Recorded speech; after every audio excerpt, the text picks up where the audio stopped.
Je rappelle que nous sommes aujourd'hui... Le samedi 5 avril 2025, l'École supérieure de théologie de l'Association des pasteurs et évangélistes de la génération de feu, STAPGF, a organisé une cérémonie au lycée technique d'Adjito Gomé pour remettre des diplômes à 168 étudiants pasteurs. Ces pasteurs ont suivi une formation de 3 ans pour apprendre à diriger des églises, mener une vie spirituelle exemplaire et accompagner les fidèles. La commission à l'organisation a souligné l'importance de cette formation pour le développement des compétences pastorales, mettant en avant la qualité de l'enseignement dispensé par l'STAPGF. Aujourd'hui, nos récipiendaires ont fait 3 ans de parcours dans notre école supérieure de l'APGF. Et ils ont appris le leadership religieux, la sociologie religieuse, la démonologie, l'étude du Nouveau et de l'Ancien Testament, l'éthique ministérielle.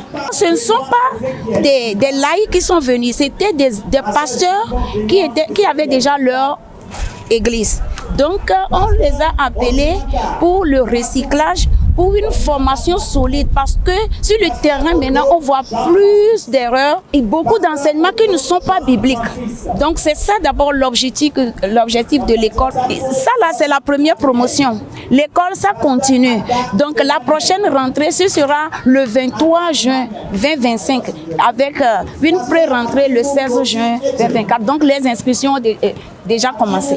Le major de promotion a exprimé sa gratitude et sa fierté d'avoir suivi cette formation, la qualifiant de source d'inspiration pour accomplir l'œuvre du Seigneur. Aujourd'hui, l'Église et les hommes de Dieu sont confrontés à des difficultés et à beaucoup de problèmes que nous voyons sur le terrain. Et cette formation nous a permis de nous acquérir, de nous fournir les éléments nécessaires pour appréhender les problèmes de l'heure et revenir un temps soit peu pour donner ce qu'il faut exactement à nos brebis qui sont dans nos églises. Satisfait parce qu'au bout, il y a quand même le diplôme que nous recevons, il y a quand même ce bagage que nous avons reçu, il y a quand même ce savoir que nous avons acquis davantage qui va nous permettre d'évoluer dans nos ministères. Par ailleurs, le représentant du ministre a félicité l'APGF pour son engagement envers l'épanouissement de la société. Il a exprimé le souhait que ces nouveaux pasteurs contribuent à réduire les nuisances sonores, un problème récurrent au Togo. Il a également encouragé ces pasteurs à mieux comprendre et à gérer les défis actuels tout en saluant les efforts de l'APGF pour le développement du christianisme dans le pays.